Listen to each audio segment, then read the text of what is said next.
3 steps I use to deal with long toes. When I started working on this mare, her toes were super long. Now I've got her foot back where it needs to be. If you look at my side to side, I'm even, side to side on her. And then front to back, I'm even on my quadrants front to back. So, 3 steps that I use to get the toes back with them. First step, when you first start, if you got super long toes, your soles are gonna be thin. So you need to come up with a horseshoe that you can set back. In this case, you can see the shape that I built here.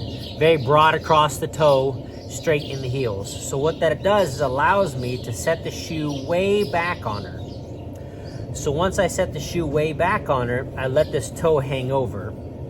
And I distribute my weight bearing from being long out in front to back underneath. I've got heel support back here. I'm supported by the bulbs. And I've got my toe set back. Once that 6 weeks goes by, I'm gonna have some growth that comes on. So once I can build some sole, so to get long toes back, you gotta build sole.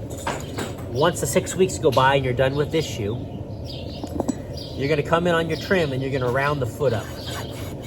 You're gonna push the foot in through the quarter toe here, and you're gonna push the foot in the quarter toe here, and that's gonna bring you some shape back in your foot.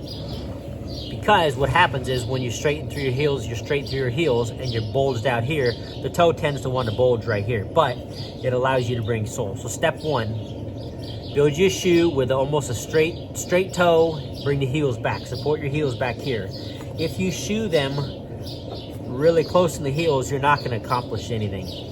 But if you set the shoe back, build your toe, nail wide, support your heels, let the toe hang over, you will be able to build some sole. Next step after that shoe, you're gonna move into a regular shoe. Once you build some sole, now you can start to shoe them like a regular horse and bring the toe back. So as I build some sole, I haven't trimmed yet, but what I'm gonna do is when I trim and I set my shoe for my second round, what I'm gonna do is I'm gonna set back to the white line. So I want the tip of the shoe set to the white line. I'm gonna leave a little bit of sole, and that's gonna start to bring me back a little bit farther. So I've got shape back in here now. I'm starting to move back into a regular shoe. Then the final step, you'll have one more step after this shoeing. So I told you it'll take 3 times to do it. On the 3rd shoeing, after I shoe this horse, next time my foot will be back. You need to make sure you always bring your heels back. Keep pushing your toe back because you're gonna set the tip of the shoe to the white line, leaving some sole so you can accomplish this. And then from there, you'll move into a regular shoe the following step. So first, you want a shoe that's broad in the toe, straight in the heels. That's gonna be able to get your coverage back without laming them. You wanna set your shoe back to the heels back here. Second step, you're gonna move into a regular shoe.